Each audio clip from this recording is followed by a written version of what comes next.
Hello, in this section we are discussing about Nepal. Nepal Nepal എന്ന് പറയുന്നത് ഒരു ലാൻഡ് ലോക്ക്ഡ് കൺട്രിയാണ്. അതിൻ്റെ പ്രത്യേകത മൾട്ടി എത്നിക് ആയിട്ടുള്ള, മൾട്ടി ലിംഗ്വൽ ആയിട്ടുള്ള, മൾട്ടി റിലീജിയസ് ആയിട്ടുള്ളൊരു കൺട്രിയാണ്. വൈവിധ്യങ്ങളായിട്ടുള്ള കൾച്ചറും ലാംഗ്വേജും റിലീജിയനും ഒക്കെ ഫോളോ ചെയ്യുന്ന ഒരു രാജ്യമാണ് നേപ്പാൾ. ഹിമാലയത്തിൻ്റെ തൊട്ടടുത്താണ് നേപ്പാൾ സ്ഥിതി ചെയ്യുന്നത്. നേപ്പാൾ 40 മുതൽ 50 മില്യൺ വർഷങ്ങൾക്ക് മുമ്പ് ഇന്ത്യൻ സബ് കോണ്ടിനെന്റ് ഏഷ്യയിൽ ക്രാഷ് ചെയ്തത് കാരണം ഉണ്ടായിട്ടുള്ളൊരു ലാൻഡ് ലോക്ക്ഡ് ഏരിയ ആണ്. ഒഫീഷ്യൽ ആയിട്ടുള്ള നേപ്പാളിന്റെ പേര് federal democratic republic of Nepal എന്നാണ്. സൗത്ത് ഏഷ്യയിലെ തന്നെ ഒരു ലാൻഡ് ലോക്ക്ഡ് കൺട്രിയാണ്. പ്രധാനമായിട്ടും ബൗണ്ടറി ഷെയർ ചെയ്യുന്നത് ഇന്ത്യൻ സ്റ്റേറ്റ്സ് ആയിട്ടുള്ള ഉത്തരാഖണ്ഡ്, ഉത്തർപ്രദേശ്, ബീഹാർ, സിക്കിം തുടങ്ങിയവയിലും നോർത്തിൽ ടിബറ്റുമായിട്ടാണ്. ഇനി ലോകത്തുള്ള ഇമ്പോർട്ടൻ്റ് ആയിട്ടുള്ള 10 പീക്സ്, അതായത് ഹയസ്റ്റ് ആയിട്ടുള്ള 10 പീക്സിൽ 8 പീക്സും സ്ഥിതി ചെയ്യുന്നത് നേപ്പാളിലാണ്. ഇമ്പോർട്ടൻ്റ് പീക്സിന് example mount Everest, Makalu, Lhotse, Kanchenjunga തുടങ്ങിയവയാണ്. നേപ്പാളിന്റെ ടോട്ടൽ ഏരിയ എന്ന് പറയുന്നത് 1,47,181 സ്ക്വയർ കിലോമീറ്റർ ആണ്. 2016 എസ്റ്റിമേറ്റ് അനുസരിച്ച് നേപ്പാളിലെ പോപ്പുലേഷൻ എന്ന് പറയുന്നത് 31 മില്യൺ ആണ്. നേപ്പാളിലെ ക്യാപിറ്റലും നേപ്പാളിലുള്ള ലാർജസ്റ്റ് സിറ്റിയും കാഠ്മണ്ഡു ആണ്. ഇനി നേപ്പാളിൽ സംസാരിക്കുന്ന പ്രധാനപ്പെട്ട ഭാഷ അല്ലെങ്കിൽ ഒഫീഷ്യൽ ലാംഗ്വേജ് എന്ന് പറയുന്നത് നേപ്പാളിയാണ്. ഇനി മറ്റു ഭാഷകളായിട്ടുള്ള ടിബറ്റോ ബർമൻ ലാംഗ്വേജസും നേപ്പാളിൽ ഫോളോ ചെയ്യുന്നുണ്ട്. നേപ്പാളിന്റെ മാപ്പാണ്. Location. Nepal extends from 26° north to 30° north latitudes and from 80° east to 88° east longitude. നേപ്പാളിന്റെ എക്സ്റ്റൻഷൻ പറയുന്നെങ്കിൽ 20° നോർത്ത് മുതൽ 30° നോർത്ത് ലാറ്റിറ്റ്യൂഡിന് ഇടയിലും 80° ഈസ്റ്റ് മുതൽ 88° ഈസ്റ്റ് ലോഞ്ചിറ്റ്യൂഡിന് ഇടയിലാണ് നേപ്പാൾ കാണപ്പെടുന്നത്. ലോകത്തിലെ പോപ്പുലേഷൻ വെച്ച് നോക്കുമ്പോൾ 49ാമത്തെ രാജ്യമാണ് നേപ്പാൾ എന്ന് പറയുന്നത്. ഇനി ഏരിയ വെച്ച് നോക്കുമ്പോൾ ലോകത്തിൽ 93ാമത്തെ ലാർജസ്റ്റ് കൺട്രിയാണ് നേപ്പാൾ. ഇനി നേപ്പാളിന്റെ പ്രത്യേകതയും അതിൻ്റെ ഒരു ലാൻഡ് ലോക്ക്ഡ് സിറ്റുവേഷനും നോക്കാം. നേരത്തെ പറഞ്ഞതുപോലെ ടിബറ്റൻ ഭാഗമാണ്, ചൈനയുടെ ടിബറ്റൻ ഭാഗമാണ് നോർത്തിൽ ബൗണ്ടറി ആയിട്ട് വരുന്നത്. സൗത്തിലും ഈസ്റ്റിലും വെസ്റ്റിലും ഇന്ത്യ ആയിട്ടാണ് ഷെയർ ചെയ്യുന്നത്. ഇനി ബംഗ്ലാദേശ് ഏറ്റവും അടുത്താണ് സ്ഥിതി ചെയ്യുന്നത്. നേപ്പാളിൽ നിന്നും 27 കിലോമീറ്റർ മാത്രമേ ഉള്ളൂ ബംഗ്ലാദേശിലേക്ക് പോകാൻ. അതുപോലെ തന്നെ ഭൂട്ടാൻ എന്ന് പറഞ്ഞ രാജ്യം നേപ്പാളിൽ നിന്ന് സെപ്പറേറ്റ് ചെയ്യുന്നത് ഇന്ത്യൻ സ്റ്റേറ്റ് ആയ സിക്കിമാണ്. വേൾഡ് മാപ്പിൽ നേപ്പാളിന്റെ ലൊക്കേഷൻ എവിടെയാണ്? ഏഷ്യ മാപ്പിൽ നേപ്പാളിന്റെ ലൊക്കേഷൻ. നേപ്പാളിന്റെ ഫിസിക്കൽ ഫീച്ചേഴ്സ് നോക്കാം. നേപ്പാളിനെ പൊതുവെ 3 പാർട്സ് ആയിട്ടാണ് ഡിവൈഡ് ചെയ്തിട്ടുള്ളത്. നോർത്തേൺ പാർട്ട് അല്ലെങ്കിൽ ഹിമാലയൻ റേഞ്ച്, ഈ ഒരു ഭാഗം. സെക്കൻഡ് പാർട്ട് അതായത് സെൻട്രൽ പാർട്ട് അല്ലെങ്കിൽ വാലീസ്. സദേൺ പാർട്ട് അല്ലെങ്കിൽ Terai region. The southern part or Terai region. The southernmost part of Nepal is a low-lying plain called Terai. നേപ്പാളിന്റെ ഏറ്റവും താഴത്തെ സദേൺ പാർട്ട് എന്ന് പറയുന്നത് ലോ ലൈങ് ആയിട്ടൊരു പ്ലെയിൻ ആണ്. അതിനെ വിളിക്കുന്നത് തെറായ് എന്നാണ്. It is flooded during the monsoon season. It is marshy and forest covered. ഇതിന്റെ പ്രത്യേകത എന്ന് പറയുന്നത് മൺസൂൺ സീസണിൽ ഫ്ലഡഡ് ആയിട്ടുള്ള ഒരു റീജിയൻ ആണിത്. അതുകൊണ്ട് തന്നെ വളരെ മാർഷി ആയിട്ടുള്ള ഫോറസ്റ്റ് കവേർഡ് ആയിട്ടൊരു റീജിയൻ ആണ്. And it occupies about 17% of total land area of Nepal. നേപ്പാളിന്റെ ടോട്ടൽ ലാൻഡ് ഏരിയയിലെ 17% ഒക്കുപ്പൈ ചെയ്യുന്നത് തെറായ് റീജിയൻ ആണ്. Terai region has a width ranging from 26 to 32 kilometer and altitude from 60 meter to 305 meter. Terai റീജിയന്റെ width എന്ന് പറയുന്നത് 26 മുതൽ 32 kilometre വരെ range ചെയ്യുന്നുണ്ട്. അതുപോലെ തന്നെ ഹൈറ്റ് എന്ന് പറയുന്നത് 60 മീറ്റർ മുതൽ 305 മീറ്റർ വരെ റേഞ്ച് ചെയ്യുന്നുണ്ട്. രണ്ടാമത്തെ പാർട്ട് നോർത്തേൺ പാർട്ട്. ഇവിടെ ഡോമിനേറ്റ് ഇത് കാണപ്പെടുന്ന ലാൻഡ് ഫോം അല്ലെങ്കിൽ ഫീച്ചർ എന്ന് പറയുന്നത് ഹിമാലയൻ മൗണ്ടൻസ് ആണ്. മൗണ്ടൻ റീജിയൻ സ്റ്റാർട്ട് ചെയ്യുന്നത് 3000 മീറ്റർ ഹൈറ്റിലാണ്. അവിടെ നിന്ന് ആൽപൈൻ പാസ്റ്റേഴ്സിലോട്ടും പിന്നീട് ടെമ്പറേറ്റ് ഫോറസ്റ്റിലോട്ടും അത് എത്തിച്ചേരുന്നു. ടെമ്പറേറ്റ് ഫോറസ്റ്റ് എത്തുമ്പോൾ അതിൻ്റെ ഒരു ഹൈറ്റ് എന്ന് പറയുന്നത് 4000 മീറ്റർ ആണ്. അത് കഴിഞ്ഞൊരു 5000 മീറ്റർ കഴിയുമ്പോഴത്തേക്കും സ്നോ ലൈൻ തുടങ്ങുന്നുണ്ട്. വേൾഡിലെ 8 ഹയസ്റ്റ് പീക്സ് സ്ഥിതി ചെയ്യുന്നത് നേപ്പാളിലാണ്. അതിൽ ഇമ്പോർട്ടൻറ്റ് പീക്സ്, ആ 8 പീക്സ് എന്ന് പറയുന്നത്, അതായത് 8000 മീറ്ററിന് മുകളിലാണ് അതിൻ്റെയൊക്കെ ഹൈറ്റ് വരുന്നത്. Mount Everest, Kanchenjunga, Lhotse, Makalu, Cho Oyu, Dhaulagiri, Manaslu, Annapurna. The Great Himalayas is subdivided into 3 general areas. വീണ്ടും ഈ പോർഷനെ, ഗ്രേറ്റ് ഹിമാലയാസിനെ വീണ്ടും 3 ആയിട്ട് തരംതിരിച്ചിട്ടുണ്ട്. Eastern mountains, western mountains, far western mountains. Eastern മൗണ്ടൻസിൽ വരുന്ന ഹയസ്റ്റ് പീക്സ് എന്ന് പറയുന്നത് മൗണ്ട് എവറസ്റ്റ്, മൗണ്ട് മക്കാബെ, ചു ഒയു. പിന്നെ അവിടെ കണ്ടുവരുന്ന ഇമ്പോർട്ടൻറ്റ് പാസസ് എന്ന് പറയുന്നത് കംഗ്ല, ദേയൊറാലി, റാഖ, നൻപ, കോഡൻ. വെസ്റ്റേൺ മൗണ്ടൻസിലെ ഇമ്പോർട്ടൻറ്റ് മൗണ്ടൻസ് എന്ന് പറയുന്നത് ധൗളഗിരി, അന്നപൂർണ. അവിടെ കണ്ടുവരുന്ന ഇമ്പോർട്ടൻറ്റ് പാസസ് എന്ന് പറയുന്നത് Rasuwa Garlo, Gayala, Korela, Yangsang, Banch Yang. Far western mountains driest ആയിട്ടുള്ള, സ്പേഴ്സ് ആയിട്ടുള്ള, ഇൻഹാബിറ്റഡ് ആയിട്ടുള്ള ഒരു സെക്ഷനാണ്. ഇവിടെ കണ്ടുവരുന്ന ഇമ്പോർട്ടൻ്റ് ആയിട്ടുള്ള പാസസ് എന്ന് പറയുന്നത് നിംജ, തക്കാലു, നാരലങ്ന. നേപ്പാൾ ഹിമാലയൻ മൗണ്ടൻസ് ആണ് ഈ കാണുന്നത്. Mount Everest. Passes. Central part. It is occupied by small valleys such as Kathmandu, Pokhara, etc. Central part എന്ന് പറയുന്നത് വാലീസ് ആണ് അവിടെ ഡോമിനേറ്റ് ചെയ്ത് കാണപ്പെടുന്നത്. ഇമ്പോർട്ടൻറ്റ് വാലീസ് എന്ന് പറയുന്നത് കാഠ്മണ്ഡും പൊഖ്രയൊക്കെയാണ്.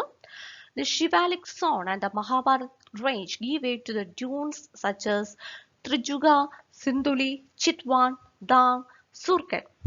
ഷിവാലിക് സോണും അതുപോലെ തന്നെ മഹാഭാരത് റേഞ്ചുമാണ് ഇവിടെ വാലീസ് ക്രിയേറ്റ് ചെയ്യുന്നത്. അതായത് അതിനെ ഡ്യൂൺസ് എന്നും അറിയപ്പെടുന്നുണ്ട്. ഇമ്പോർട്ടൻ്റ് ആയിട്ടുള്ള ഇവിടെ കാണപ്പെടുന്ന ഡ്യൂൺസ് അല്ലെങ്കിൽ വാലീസ് എന്ന് പറയുന്നത് ത്രിജുഗ, സിന്ദൂളി, ചിത്വാൻ, ദാങ്, സുർഖേത് തുടങ്ങിയവയാണ്. ഡ്രെയിനേജ്. നേപ്പാളിന്റെ ഡ്രെയിനേജ് സിസ്റ്റത്തിനെ 3 ആയിട്ടാണ് ക്ലാസിഫൈ ചെയ്തിട്ടുള്ളത്. ഈസ്റ്റ് വെസ്റ്റിലായിട്ട് 3 മേജർ റിവർ സിസ്റ്റമാണ് നേപ്പാളിൽ കണ്ടുവരുന്നത്. Kosi river, Narayani river, Karnali river. ഇതിൽ നാരായണി റിവർ എന്ന് പറയുന്നത് ഇന്ത്യയുടെ ഗാൻഡക് റിവർ ആണ്. ഇത് 3ഉം തന്നെ ഇന്ത്യയിലെ ഗാഞ്ചസ് റിവറിന്റെ മേജർ ട്രിബ്യൂട്ടറീസ് ആണ്. ഇനി അത് ഗോർജസിൽ കൂടെ ആണ് ഇത് ഒഴുകുന്നത്. ഒഴുകി വരുന്ന സമയത്ത് പ്ലെയിൻ ഏരിയയിലൊക്കെ അത് ഹെവി സെഡിമെന്റ്സും ഡെബ്രീസും ഡെപ്പോസിറ്റ് ചെയ്യുന്നു. ഇനി അത് തറായ് റീജിയനിൽ എത്തുന്ന സമയത്ത്, പ്രത്യേകിച്ച് സൗത്ത് മൺസൂൺ സീസണിൽ ഇത് ഫ്ലഡ് പ്ലെയിൻസിലോട്ട് ഓവർഫ്ലോ ചെയ്യാറുണ്ട്. മാത്രമല്ല അത് പീരിയോഡിക്കലി അതിൻ്റെ കോഴ്സ് ഷിഫ്റ്റ് ചെയ്യുകയും ചെയ്യുന്നുണ്ട്. ഈ 3 നദികളെന്ന് പറയുന്നത് അലുവിയൽ സോയിലിൻ്റെ ഒരു സോഴ്സാണ്. അതുകൊണ്ട് തന്നെ അഗ്രോറിയൻ എക്കോണമിയുടെ ഒരു ബാക്ക് ബോൺ ആയിട്ടാണ് ഈ 3 നദികളും അറിയപ്പെടുന്നത്. ഒപ്പം തന്നെ ഹൈഡ്രോ ഇലക്ട്രിക് പവർ പ്രോജക്ട്സിനും ഇറിഗേഷൻ ഡെവലപ്മെന്റിനും ഒക്കെ ഈ 3 നദികൾ സഹായിക്കുന്നുണ്ട്. ഇമ്പോർട്ടൻ്റ് ആയിട്ടുള്ള കുറച്ച് റിവേഴ്സ് നോക്കാം. ഗാഗ്ര. ഗാഗ്ര ഒറിജിനേറ്റ് ചെയ്യുന്നത് ഗുർലയ്ക്കടുത്തുള്ള മൻഹേറ്റ് പീക്കിൽ ആണ്. ഇത് മാനസരോവർ ടിബറ്റിന് സൗത്തിലായിട്ടാണ് സ്ഥിതി ചെയ്യുന്നത്. ഗാഗ്രയുടെ മറ്റൊരു പേരെന്ന് പറയുന്നത് കർണാളി എന്നാണ്. വെസ്റ്റേൺ നേപ്പാളിൽ കർണാളി എന്നാണ് അറിയപ്പെടുന്നത്. ടോട്ടൽ കാച്ച്മെന്റ് ഏരിയ എന്ന് പറയുന്നത് 1,27,950 സ്ക്വയർ കിലോമീറ്റർ ആണ്. ഇതിന്റെ 55% ലൈ ചെയ്യുന്നത് ടിബറ്റിലും നേപ്പാളിലുമായിട്ടാണ്. ഇതിന്റെ പ്രധാനപ്പെട്ട ട്രിബ്യൂട്ടറീസ് എന്ന് പറയുന്നത് ബേറി, സെതി, കർണാലി. ഗാണ്ഡകി റിവർ. ഗാണ്ഡകി റിവറിനെ നാരായണി റിവർ അല്ലെങ്കിൽ ഗാൻഡക് എന്നും അറിയപ്പെടാറുണ്ട്. നേപ്പാളിലെ തന്നെ പ്രധാനപ്പെട്ട ഒരു നദിയാണ് ഗാണ്ഡകി അല്ലെങ്കിൽ ഗാണ്ഡക് നാരായണി റിവർ എന്ന് പറയുന്നത്. ഗംഗയുടെ ലെഫ്റ്റ് ബാങ്ക് ട്രിബ്യൂട്ടറി ആണ് നാരായണി റിവർ എന്ന് പറയുന്നത്. പിന്നെ ഇതിന്റെ മറ്റൊരു പ്രത്യേകത, നേപ്പാൾ ഹിമാലയസിൽ എത്തുമ്പോൾ ഇത് ഡീപ്പ് കാനിയോൺസ് ഉണ്ടാക്കുന്നുണ്ട്. ഇത് കവർ ചെയ്യുന്ന ടോട്ടൽ ഏരിയ എന്ന് പറയുന്നത് 46,300 സ്ക്വയർ കിലോമീറ്റർ ആണ്. ഇനി 3 പ്രധാനപ്പെട്ട മൗണ്ടൻസിന്റെ ബേസിൻസും ഈ ഒരു ഗാണ്ഡകി റിവറിന്റെ കാച്ച്മെന്റ് ഏരിയയിൽ വരുന്നുണ്ട്. ഇതിന്റെ ഒരു ബേസിൽ വരുന്നുണ്ട്. അത് മൗണ്ടൻസ് എന്ന് പറയുന്നത് ധൗളഗിരി, മൻസ്ലു, അന്നപൂർണ. ഇതിന്റെ 3ന്റെ പ്രത്യേകത, ഇതിന്റെ ഹൈറ്റ് എന്ന് പറയുന്നത് 8000 മീറ്ററിന് മുകളിലാണ്. ഇനി ഗാണ്ഡകി ബേസിലെ ഏറ്റവും ഹയസ്റ്റ് പോയിന്റ് എന്ന് പറയുന്നത് ധൗളഗിരിയാണ്.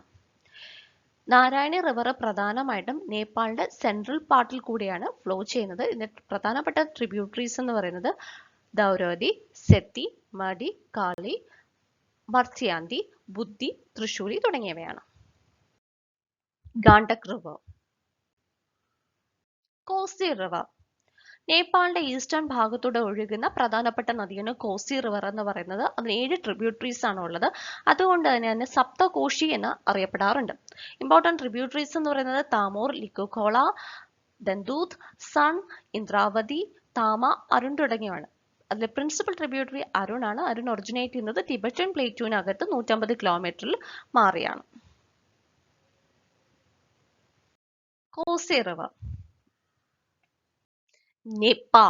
നേപ്പാളിന് 5 സീസൺ ആണുള്ളത്. Spring, summer, monsoon, autumn and winter. Northern നേപ്പാളില് സമ്മർ സീസൺ എന്ന് പറയുന്നത് കൂളും വിന്റർ സീസൺ എന്ന് പറയുന്നത് ശ്രീവിയറുമാണ്. അതേസമയം സദേൺ നേപ്പാളില് സമ്മേഴ്സ് എന്ന് പറയുന്നത് വളരെ ഹോട്ടും അതേസമയം വിന്റേഴ്സ് എന്ന് പറയുന്നത് മൈൽഡ് ടു കോൾഡ് ആയിട്ടൊരു ടെമ്പറേച്ചറുമാണ്. ഇനി സദേൺ നേപ്പാൾ അതായത് തറായ് റീജിയനിൽ സമ്മർ ടെമ്പറേച്ചർ എന്ന് പറയുന്നത് 40 ഡിഗ്രി സെൽഷ്യസിന് മുകളിൽ വരെ എക്സീഡ് ചെയ്യാറുണ്ട്. ചില സമയത്ത് അത് 45 ഡിഗ്രി സെൽഷ്യസ് വരെ എത്താറുണ്ട്. അതേസമയം വിന്റർ ടെമ്പറേച്ചർ എന്ന് പറയുന്നത് 7 മുതൽ 23 ഡിഗ്രി സെൽഷ്യസിന് ഇടയിലായിരിക്കും കാണപ്പെടുന്നത്. ഇനി മൗണ്ടനീസ് ഏരിയ, ഹിൽ, വാലി തുടങ്ങിയ പ്രദേശങ്ങൾ എടുക്കുന്നെങ്കിൽ സമ്മർ എന്ന് പറയുന്നത് ഒരു ടെമ്പറേച്ചർ ആണ്. വിന്റർ ടെമ്പറേച്ചർ എന്ന് പറയുന്നത് ചിലപ്പോൾ 0യോ അല്ലെങ്കിൽ സബ്-0 വരെ എത്താറുണ്ട്. ഹിമാലയസ് ഒരു ബാരിയറായിട്ട് ആക്ട് ചെയ്തിട്ട് സെൻട്രൽ ഏഷ്യയിൽ നിന്ന് വരുന്ന കോൾഡ് വിൻഡ്സിനെ തടഞ്ഞു നിർത്തുകയും അതുപോലെ തന്നെ മൺസൂൺ റെയിൻ്റെ ഒരു നോർത്തേൺ ബൗണ്ടറി ആയിട്ട് ആക്ട് ചെയ്യുകയും ചെയ്യുന്നുണ്ട്.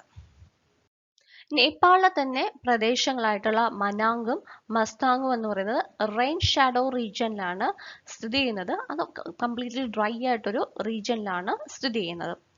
ഇനി നേപ്പാളിൽ ഏറ്റവും കൂടുതൽ മഴ ലഭിക്കുന്നത് സൗത്ത് വെസ്റ്റ് മൺസൂൺ സമയത്താണ്. ഏതാണ്ട് 80% മഴയും ലഭിക്കുന്നത് സൗത്ത് വെസ്റ്റ് മൺസൂൺ സമയത്ത്, അത് ജൂൺ ടു സെപ്റ്റംബർ സമയത്താണ്. വിന്റർ റെയിൻസ് ഉണ്ട് എങ്കിലും അത് കൂടുതലായിട്ട് കണ്ടുവരുന്നത് വെസ്റ്റേൺ ഹിൽസിലാണ്. ഒരു വർഷം നേപ്പാളിൽ ലഭിക്കുന്ന ആവറേജ് ആനുവൽ റെയിൻഫോൾ എന്ന് പറയുന്നത് 1600 മില്ലിമീറ്റർ ആണ്. പക്ഷേ അത് ഓരോ സ്ഥലങ്ങൾക്കനുസരിച്ച് വേരി ചെയ്യും. ഇപ്പോൾ പൊക്ര എടുക്കുന്നെങ്കിൽ ഏതാണ്ട് 3345 മില്ലിമീറ്റർ വരെ മഴ പെയ്യാറുണ്ട്. അതേസമയം റെയിൻ ഷാഡോ റീജിയനായ മസ്താങ്ങിൽ 300 മില്ലിമീറ്ററിന് താഴെയായിരിക്കും മഴ ലഭിക്കുന്നത്. സ്പ്രിംഗ് സമയം എന്ന് പറയുന്നത് ക്ലിയർ സ്കൈ ആയിട്ടുള്ള ഒരു സീസൺ, അതായത് മൺസൂൺ കഴിഞ്ഞ് വരുന്ന ഒരു സീസണാണ് സ്പ്രിംഗ് സീസൺ എന്ന് പറയുന്നത്. ഈ സമയത്താണ് ഒത്തിരി ഫ്ലവേഴ്സ്, പ്രത്യേകിച്ച് റോഡോഡെൻഡ്രോൺസ് ഒക്കെ ബ്ലൂം ചെയ്യുന്നത്. This is rhododendron. Natural vegetation. നേപ്പാളിന്റെ ക്ലൈമറ്റ് പൊതുവെ പറയുന്നെങ്കിൽ ഒരു മൺസൂൺ ക്ലൈമറ്റ് ആണ്. അതുകൊണ്ട് തന്നെ ഒരു ഹൈറ്റിനെ അല്ലെങ്കിൽ ഓൾട്ടിറ്റ്യൂഡിനെ ബേസ് ചെയ്തിട്ട് 6 വെജിറ്റേഷൻ സോൺസ് നേപ്പാളിൽ വിസിബിൾ ആണ്. It include tropical, sub tropical, lower temperate, upper temperate, sub alpine and alpine forest. First tropical. Tropical എന്ന് പറയുന്നത് അതിന്റെ ഓൾട്ടിറ്റ്യൂഡ് 1000 മീറ്ററിന് താഴെയായിരിക്കും. ഇവിടെ ഡോമിനേറ്റ് ചെയ്ത് കാണപ്പെടുന്നത് സാൽ ട്രീസ് ആണ്. ഇനി ഈ ഒരു ട്രോപ്പിക്കൽ സോണിൽ ഇൻക്ലൂഡ് ചെയ്തിട്ടുള്ള മറ്റ് ഇമ്പോർട്ടൻ്റ് ആയിട്ടുള്ള വെജിറ്റേഷൻ എന്ന് പറയുന്നത് ടോൾ എലിഫന്റ് ഗ്രാസും അക്കേഷ്യയും റോസ്വുഡ് ട്രീസും സിൽക്കി കോട്ടൺ ട്രീസുമാണ്. ഒപ്പം തന്നെ സ്പ്രിങ്ങിന്റെ സമയത്ത് അത് ഫ്ലവേഴ്സ് ബ്ലോസവും ചെയ്യുന്നുണ്ട്. രണ്ടാമത്തത് സബ് ട്രോപ്പിക്കൽ റീജിയൻ ആണ്. സബ് ട്രോപ്പിക്കൽ റീജിയന്റെ ഹൈറ്റ് ഓൾട്ടിറ്റ്യൂഡ് വേരി ചെയ്യുന്നത് 1000 മീറ്റർ ടു 2000 മീറ്റർ ആണ്. വളരെ കോൾഡ് ടോളറന്റ് ആയിട്ടുള്ള ട്രീസ് ആണ് ഇവിടെ കാണപ്പെടുന്നത്. ചെറുപ്പൈൻ കാണപ്പെടുന്നുണ്ട്. പിന്നെ ഡെസിഡ്യൂഷ്യസ് ട്രീസ് ആയിട്ടുള്ള ചെസ്നട്ടും ഷിമയൊക്കെ ഇവിടെ കാണപ്പെടുന്നുണ്ട്. ഇതിൽ ചെസ്നട്ട് എന്ന് പറയുന്നത് ഓട്ടം സീസണിൽ ബ്ലൂം ചെയ്യുന്ന ഒരു ചെടിയാണ്. അതുപോലെ സ്പ്രിംഗിൽ ബ്ലൂം ചെയ്യുന്ന ഒരു പ്ലാന്റ് ആണ് ഷിമ എന്ന് പറയുന്നത്. പിന്നെ ഫ്രൂട്ട് സ്പീഷീസ് ഇവിടെ കാണപ്പെടുന്നുണ്ട്. ടീ ബുഷസും ഒക്കെ ഇവിടെ കാണപ്പെടുന്നുണ്ട്. Sal, acacia, rosewood, silky cotton tree. Chirpine, chestnut, shima. Next layer is lower temperate. Its altitude ranges between 1700 meter to 2700 meter. ഇനി 1700 മീറ്ററിന് മുകളിൽ തൊട്ട് എവർഗ്രീൻ ഓക്സ് ഗ്രോ ചെയ്യാൻ തുടങ്ങാറുണ്ട്. പിന്നെ സഫീഷ്യന്റ് വാട്ടർ അവൈലബിലിറ്റി ഉള്ള ഭാഗങ്ങളിൽ horse chestnut, maple, walnut, alder, bitch trees തുടങ്ങിയവ കണ്ടുവരുന്നുണ്ട്.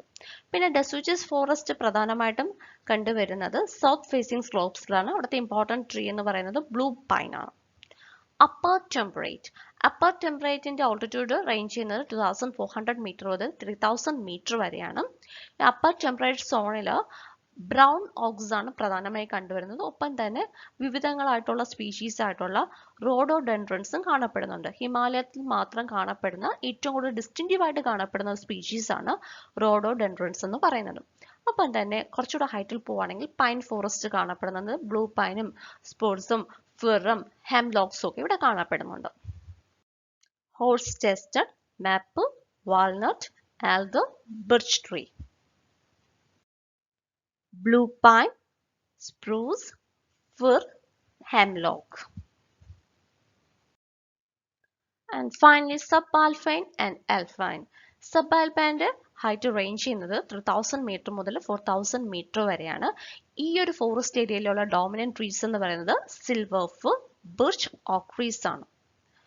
ഒപ്പം തന്നെ ഈ പാസസിലും റിഡ്ജസിലും ഒക്കെ സ്ട്രബ് റോഡോഡെൻഡ്രൻസും ഡാർക്ക് ബാംബുവും കാണപ്പെടുന്നുണ്ട്. ഒപ്പം തന്നെ ഡ്രൈ സ്ലോപ്സിൽ ട്വിസ്റ്റഡ് ജുനിപ്പേഴ്സ് എന്ന് പറയുന്ന വെറൈറ്റിയും കാണപ്പെടുന്നുണ്ട്. ഇനി ഈ ഒരു സ്പീഷീസിനെ മിക്കവാറും ഈ ട്വിസ്റ്റഡ് ജുനിപ്പേഴ്സ് എന്ന് പറയുന്ന ആ ഒരു സ്പീഷീസിനെ പല ഏരിയാസിലും ഫയർവുഡിന് വേണ്ടിയിട്ട് കട്ട് ചെയ്ത് മാറ്റിയിട്ടുണ്ട്. Alpine 4000 metre above snow line വരെ കാണപ്പെടുന്ന വെജിറ്റേഷൻ ആണ് ആൽഫൈൻ എന്ന് പറയുന്നത്. 4000 മീറ്ററിന് മുകളിൽ ട്രീ സ്പീഷീസ് ഒന്നും അത്ര തന്നെ ഇല്ല. കൂടുതലായിട്ട് കണ്ടുവരുന്നത് റോഡോഡെൻഡ്രൻസ് ആണ്. സ്ലോ ലൈൻ കൂടുതലായിട്ട് അടുത്തടുത്ത് വരുന്നത് കൊണ്ട് അധികം ട്രീസ് ഒന്നും ഇവിടെ കാണപ്പെടുന്നില്ല. എങ്കിലും ആൽഫൈൻ ഫ്ലവേഴ്സ് ആയിട്ടുള്ള എഡൽവിൽസും ജെന്റിയൻസും അനമോൺസും സ്റ്റെല്ലാഡയൊക്കെ ഇവിടെ കാണപ്പെടുന്നുണ്ട്. ഇതൊരു 5500 മീറ്ററിന് മുകളിൽ വരെ ഇത് കാണപ്പെടുന്നുണ്ട്. അത് ഫ്ലവറിംഗ് പ്ലാന്റ്സ് ആണ്, ട്രീസ് അല്ല.